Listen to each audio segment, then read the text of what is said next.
Iran ಅಂದರೆ Arab ದೇಶ ಅಂತ ನೀವು ಭಾವಿಸ್ತೀರಾ? ಹೆಚ್ಚಿನ ಜನರಿಗೆ ಅದು ಹಾಗೆ ಅನ್ನಿಸ್ತದೆ. ನಿಜ ಹೇಳಬೇಕಂದ್ರೆ ಇರಾನ್ ಒಂದು ಅರಬ್ ದೇಶವೇ ಅಲ್ಲ.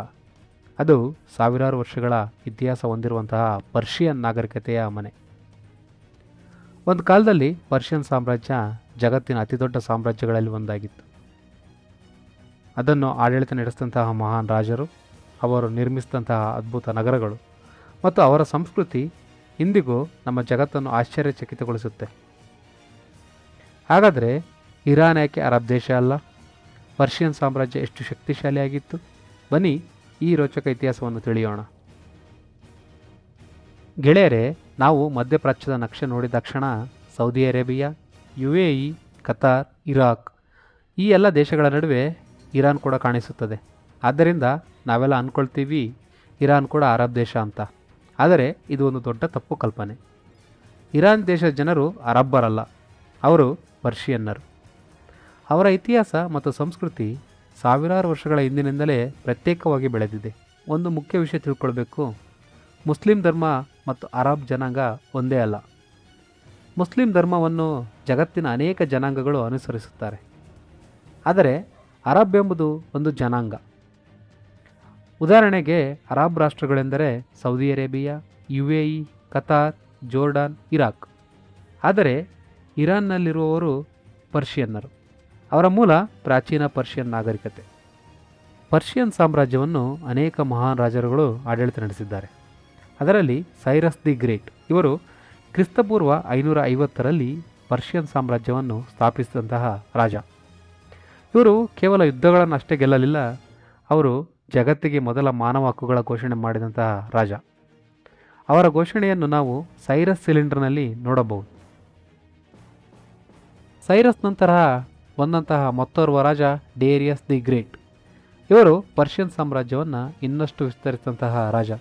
ಅದೇ ರೀತಿ ಹೊಸ ಹೊಸ ವ್ಯವಸ್ಥೆಗಳನ್ನು ಕೂಡ ಪರಿಚಯಿಸಿದಂತಹ ರಾಜ.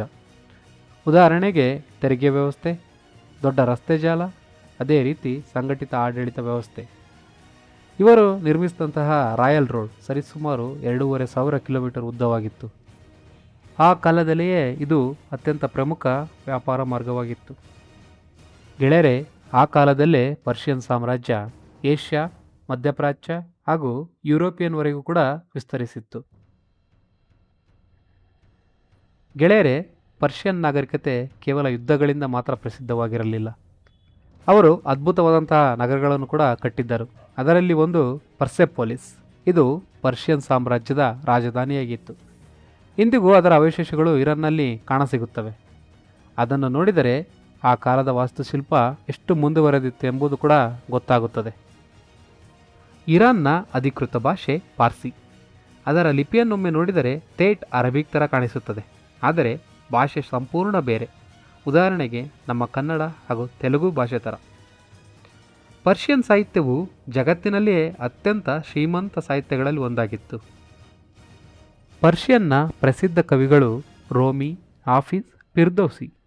ಅವರ ಕವಿತೆಗಳನ್ನು ಇಂದಿಗೂ ಕೂಡ ಜಗತ್ತಿನಾದ್ಯಂತ ಓದಲಾಗುತ್ತದೆ. ಪರ್ಷಿಯನ್ ನಾಗರಿಕತೆ ಜಗತ್ತಿಗೆ ಅನೇಕ ಕೊಡುಗೆಗಳನ್ನು ನೀಡಿದೆ. ಉದಾಹರಣೆಗೆ ಜಗತ್ತಿನ ಮೊದಲ ಪೋಸ್ಟಲ್ ಸಿಸ್ಟಮ್ ಪರ್ಷಿಯನ್ ಸಾಮ್ರಾಜ್ಯದಲ್ಲಿಯೇ ಆರಂಭವಾಯಿತು. ಅದೇ ರೀತಿ ಪರ್ಷಿಯನ್ ಹಬ್ಬ ನವರೋಜ್ ಸುಮಾರು 3000 ವರ್ಷಗಳಿಂದ ಆಚರಿಸಲಾಗುತ್ತಿದೆ. ನಿಮಗೆ ಗೊತ್ತಾ, ಪರ್ಷಿಯನ್ ಕಾರ್ಪೆಟ್ ಜಗತ್ತಿನಲ್ಲಿ ಅತ್ಯಂತ ಪ್ರಸಿದ್ಧವಾದಂತಹ ಕಾರ್ಪೆಟ್ಗಳಲ್ಲಿಯೂ ಕೂಡ ಒಂದು. ಸ್ನೇಹಿತರೆ, ಭಾರತ ಮತ್ತು ಇರಾನ್ ನಡುವೆ ಸಾವಿರಾರು ವರ್ಷಗಳ ಹಳೆಯ ಸಂಬಂಧ ಇದೆ. ಇತಿಹಾಸಕಾರರ ಪ್ರಕಾರ ಭಾರತ ಮತ್ತು ಇರಾನ್ ಜನರು ಇಂಡೋ ಇರಾನಿಯನ್ ಸಂಸ್ಕೃತಿಯಿಂದ ಬಂದಿದ್ದಾರೆ ಅಂತ ಹೇಳ್ತಾರೆ. ಭಾರತದ ವೇದಗಳು ಮತ್ತು ಇರಾನ್ನ ಅವೆಸ್ತಾ, ಈ ಎರಡು ಪುರಾತನ ಗ್ರಂಥಗಳಲ್ಲಿ ಅನೇಕ ಪದಗಳು ಒಂದೇ ರೀತಿಯಾಗಿ ಕಾಣಿಸ್ತವೆ. ಪುರಾತನ ಕಾಲದಲ್ಲಿ ಭಾರತ ಮತ್ತು ಪರ್ಷಿಯಾ ನಡುವೆ ತುಂಬ ದೊಡ್ಡ ವ್ಯಾಪಾರ ಸಂಬಂಧವಿತ್ತು.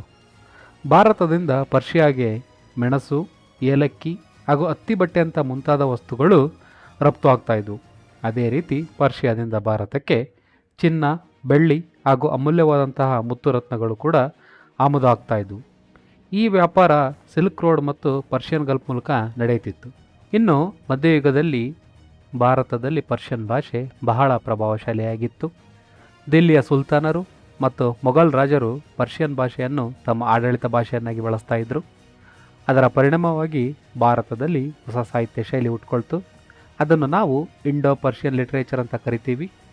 ಈ ಯುಗದಲ್ಲಿ ಪ್ರಸಿದ್ಧವಾದ ಕವಿಗಳೆಂದರೆ ಅಮೀರ್ ಖುಸ್ರೋ, ಮಿರ್ಜಾ ಗಾಲಿಬ್, ಫೌಜಿ, ಬೇದಿಲ್ ದೆಹ್ಲವಿ ಇನ್ನು ಮುಂತಾದ ಕವಿಗಳು.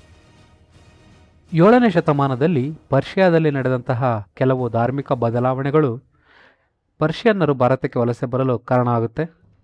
ಅವರನ್ನು ನಾವು ಇಂದು ಪಾರ್ಸಿಗಳಂತ ಕರೆಯುತ್ತೇವೆ. ಇದೇ ಪಾರ್ಸಿ ಸಮುದಾಯ ಭಾರತದ ಅಭಿವೃದ್ಧಿಯಲ್ಲಿ ತುಂಬ ದೊಡ್ಡ ಪಾತ್ರವನ್ನು ನಿರ್ವಹಿಸಿದೆ. ಉದಾಹರಣೆಗೆ ಟಾಟಾ ಕುಟುಂಬ ಹಾಗೂ ಗೋದ್ರೇಜ್ ಕುಟುಂಬ.